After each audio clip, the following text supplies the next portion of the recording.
At some point today, you thought something that was not originally yours. A phrase that lodged itself in your head.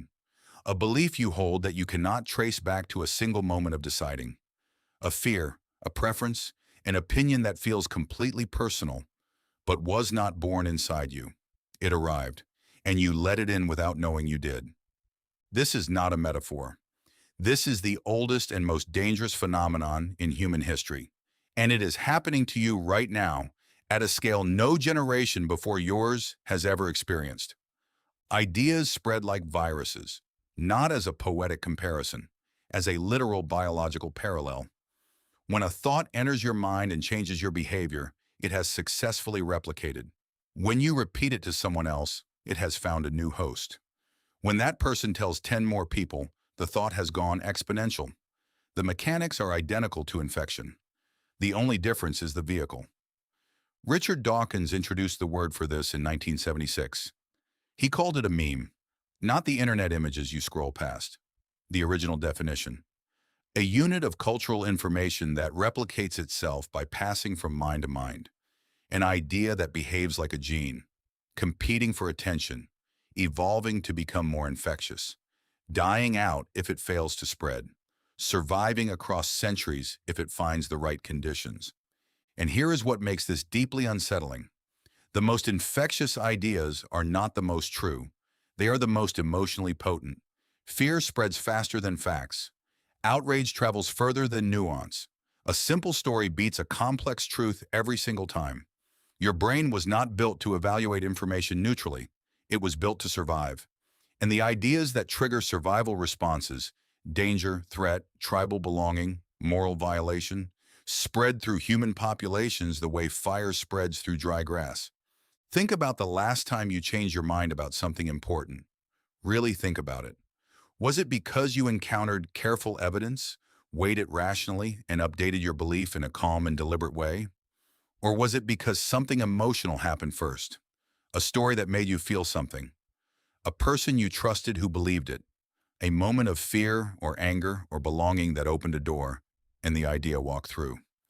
Neuroscientist Tali Sharot at University College London has studied how beliefs spread between people. Her research shows that the brain is wired for social influence in ways that bypass rational evaluation entirely.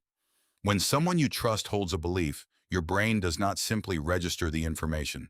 It begins to mirror the neural patterns of the person holding it. You do not just hear the idea, you begin to feel it from the inside, and this is called social contagion. And it is not a weakness, it was survival.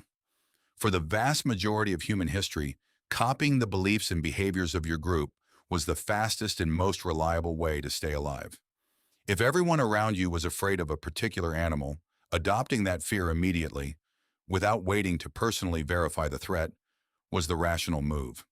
The ones who stopped to evaluate independently got eaten. The ones who copied the group survived. And so your brain became exquisitely tuned to absorb the thoughts of the people around you without questioning them. But the world changed, and the mechanism did not.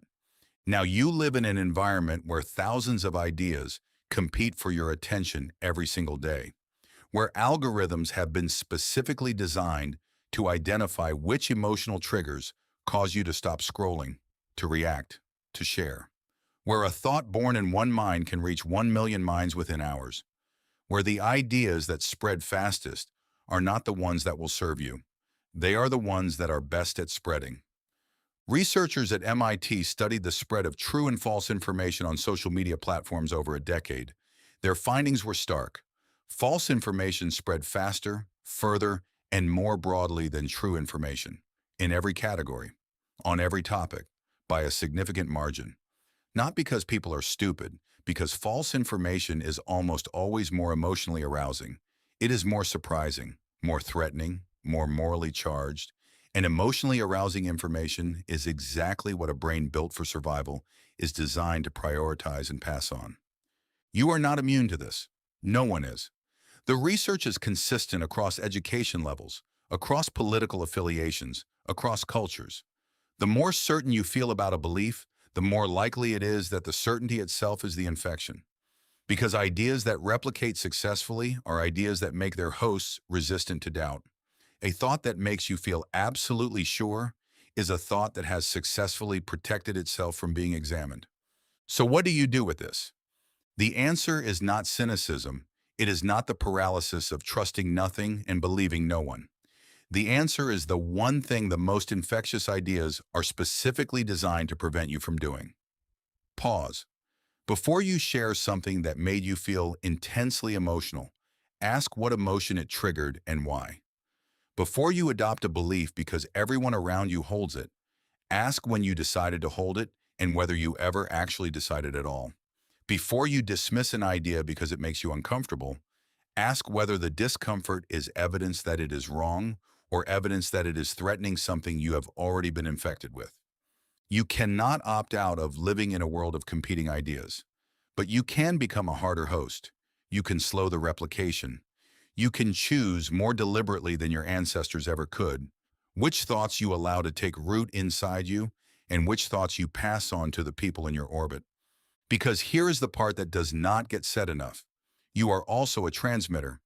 Every belief you hold, every story you tell, every reaction you perform in public is an idea looking for a new host. The question is not whether you are spreading thoughts. You are. The question is which ones. A thought is crossing your mind right now, and somewhere a million minds are waiting to receive whatever you do with it next.